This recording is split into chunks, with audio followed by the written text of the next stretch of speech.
So when I was 21, I left Alaska and I moved to California for a very short amount of time. And I had a couple different jobs. And one of those jobs was at a place called Callaway Golf.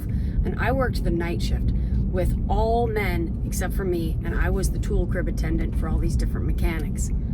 Well, Billy Joel and Elton John put on the Piano Man tour, and I wanted to go to that show so bad. I was on the phone ringing the line to buy tickets for over 6 hours and never got through, and they sold out at midnight. But one of my mechanics named Mike, he bought 10 tickets when he got through.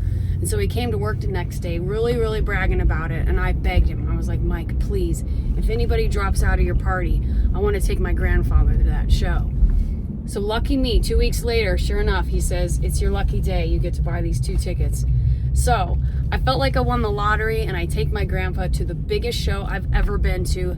It's mind-blowing. I mean, it's a stadium, all these people singing, the energy, the love. I mean, we came home and all we did was sing songs for weeks. And he had this old ratty out-of-tune piano in his house, and I was just playing Billy Joel and Elton John every day. Well, at my other job, I was working as a sales rep for a deposit safe company, and my boss tells me, I'm gonna take you with me to Maryland, and we're gonna go to this trade show.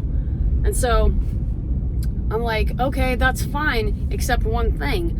There's this guy named Jim who's one of our customers who's in Maryland, and Jim can't stand me. Every time he calls on the phone, he's always a jerk. And I'm like, I gotta meet Jim, don't I? And my boss is like, yeah, you gotta meet Jim.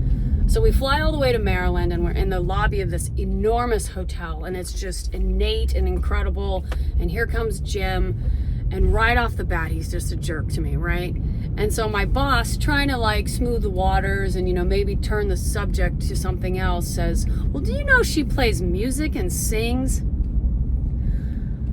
Jim, he's like, oh, really? He says, well, and he points to this giant grand piano that's just sitting as a decoration in this hotel lobby. He goes, well, then play me something.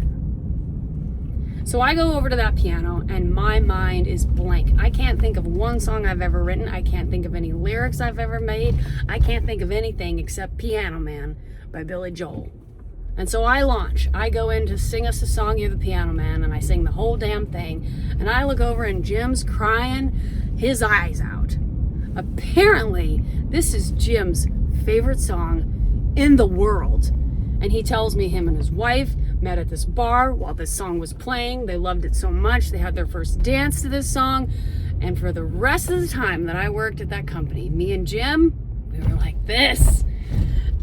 And I love this story because this is one of the many reasons I love songs so much.